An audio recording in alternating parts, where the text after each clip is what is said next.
way back in 1836, when America was still an open country full of bears and cougars and marauding Indians, when land was there for the taking, if you could defend it long enough to grow crops on it and raise animals and have a family to help you with the chores. A battle took place down in the deep Southwest, in a territory that people used to call the Texas. On one side, there were thousands of Mexican regular soldiers, marching with rifles and cannons under the command of the famous mustachioed general, Santa Anna. On the other, there were less than 200 Americans, looked after by Jim Bowie, the Arkansas scout. The Americans were all volunteers from every part of the frontier land. Woodsmen, scouts, hunters, trappers, riverboat sailors, even a dance hall gambler, and a boy who made his living getting honey from bees. They were there for just one thing, to hold the Mexicans back long enough so the new American army under Sam Houston could get up enough steam to drive them back into the Rio Grande. Well, they held out for 12 days at an old mission called the Alamo. But the odds were better than 10 to 1, and every last American paid with his life. One of the last to die was the most adventurous Indian scout, bear hunter, congressman, and pioneer hero the country had ever seen. His name was Colonel Davy Crockett, and this is his story.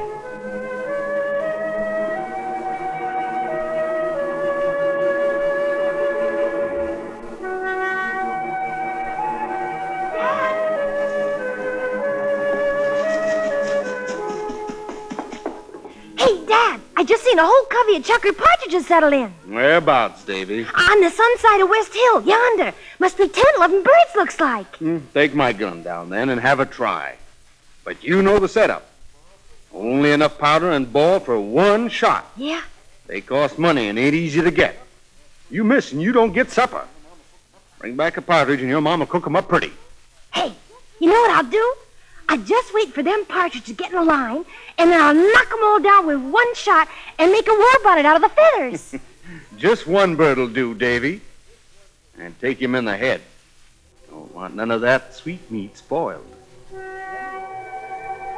Young Davy wasn't even 9 years old when he saw those birds settle in on the hillside. But he'd already had years in the woods behind him.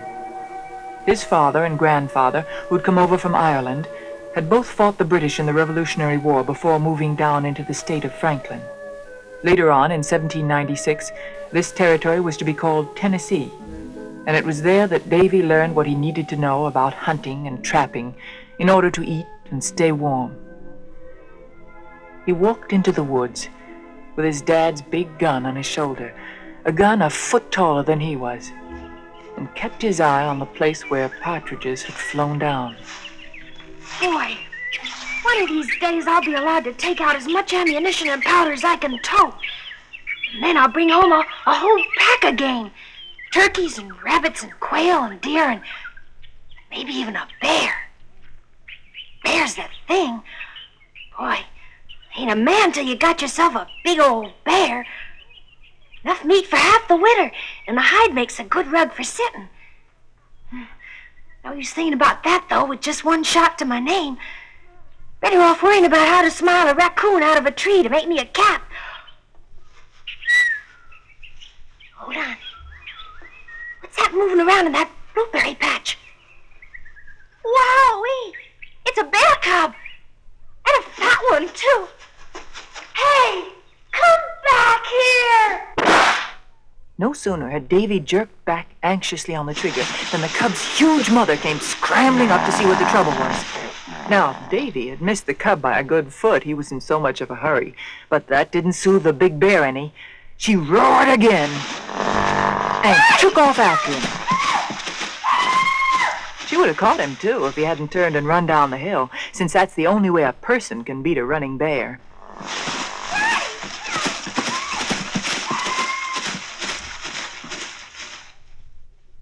When Davy returned to the cabin, all he got for his trouble was a scolding for being so foolish as to shoot at a cub.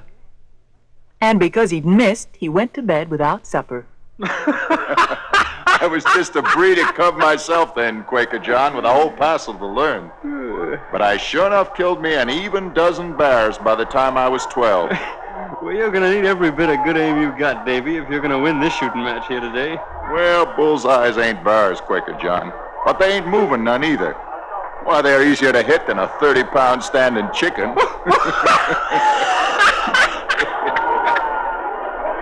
This was the biggest shooting match ever held in the state of Tennessee.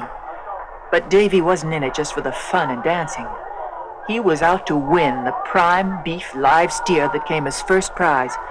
Because if he won the steer, he'd have enough property to get married.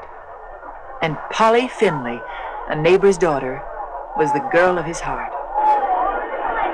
All right. You Cracker Jacks, hear me out. We start at 50 yards from the target. Each man just gets one shot. Then that gets bullseyes shoots at 75 yards. Then the 3 top marksmen shoot at 100. Get me? Load up!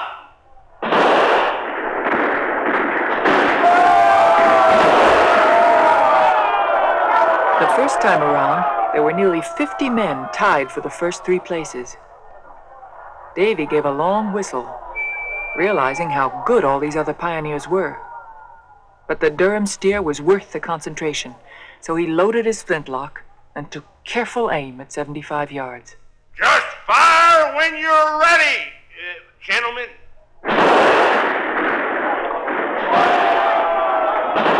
This time, there were only 3 men left. An old veteran scout named Clark, a hunter called Johnson, and Davy. At 100 yards, they took their turns, and the crowd fell silent. Clark! Bullseye!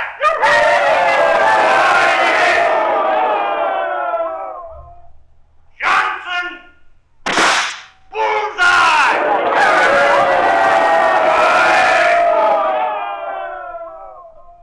Crockett! Bullseye! All right. Gentlemen, now you move them targets back another 10 yards, and then we tries again. Mr. Clark? On the small circle, Mr. Clark, but off the bullseye. Oh. Mr. Johnson? Nicked the bullseye, but not dead on. Mr. Crockett. Davy looked over at the big steer chewing on the grass. Then up at the target. Why, if that old bullseye was a bear running upside down on a tree branch floating up a river, I could knock a fly off his nose. I could do it riding backwards on a Tennessee mule. Just hold tight, Polly Finley. You're about to get a husband.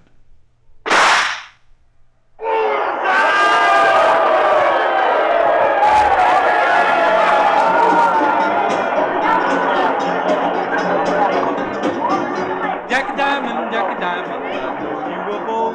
You robbed my full pockets of silver and gold. It's whiskey, you villain. So Davy won his steer, sold it for a $5 gold piece, which was a considerable amount of money back then, and married his Polly. Mrs. Finley gave her daughter the family spinning wheel. Quaker John staked them to supplies at his store, and before long, they had a child of their own. But Davy had the frontier blood running in his veins, and he wasn't made to sit still. Now, Polly, this here land we keep hearing talk about in South Tennessee, it's just there for the taking. But we got a baby boy to think of, and the horses. And how'd we live in wild country like that?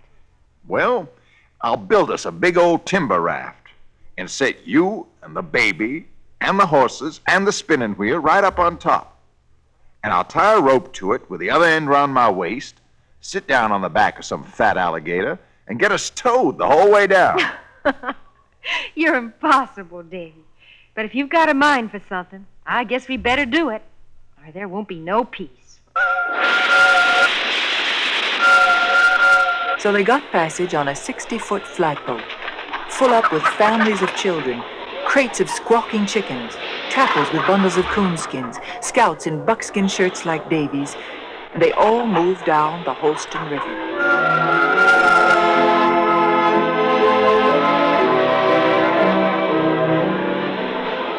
When they got to the country that's now called Lincoln County, Tennessee, the Crockett's went ashore.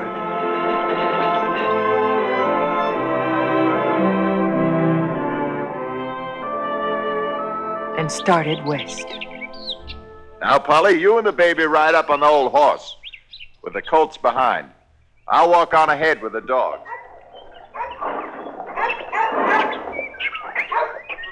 Oh, Davy, it's beautiful.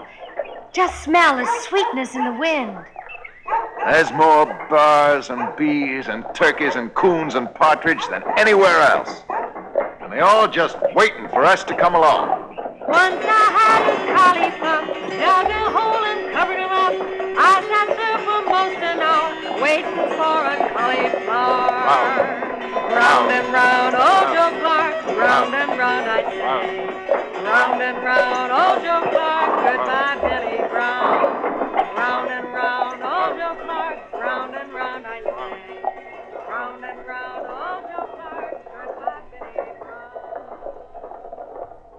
So the Crocketts made a new home, right in the middle of where no one had ever set foot before. In a clearing by the Mulberry Fork of Elk River, Davy built a small cabin with his own hands. They planted greens and corn and gourds and potatoes. Davy hunted whenever he got free of working the land, and they were full up with bear meat, possum, venison, wild honey, and every kind of berry and fruit the fields had to offer. But it was also the land of the Creek Indians, who didn't take very well to having their country walked over by strangers in coonskin caps.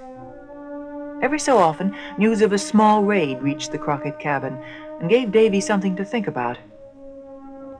Then one day, a group of men rode up while Davy was out chopping a tree. And he knew there was trouble when he saw their worried faces. Hey there! You the Davy Crockett we heard tell about? Depends on what you heard. The Creeks just massacred a whole settlement of women and children, Mr. Crockett, down in Fort Mims. We heard you killed 100 bears since you got to Tennessee, and we thought you might want to have a try at the Injuns. Fort Mims? Why, that's a peaceable settlement. Hey, it was. Ain't even a piece Polly of wood had come left out into now. the yard to see what all the commotion was, and she stood there while the men talked. She knew that if Davy was needed, he'd have to go. So when he looked in her direction, she smiled bravely and nodded her head.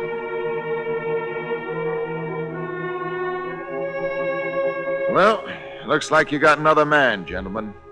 I ain't never been to one of these war things, but I heard talk about 'em.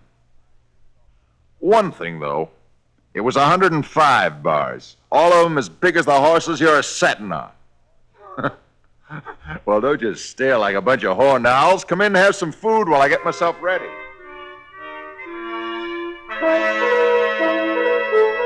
So Davy went off under the command of Major William Russell.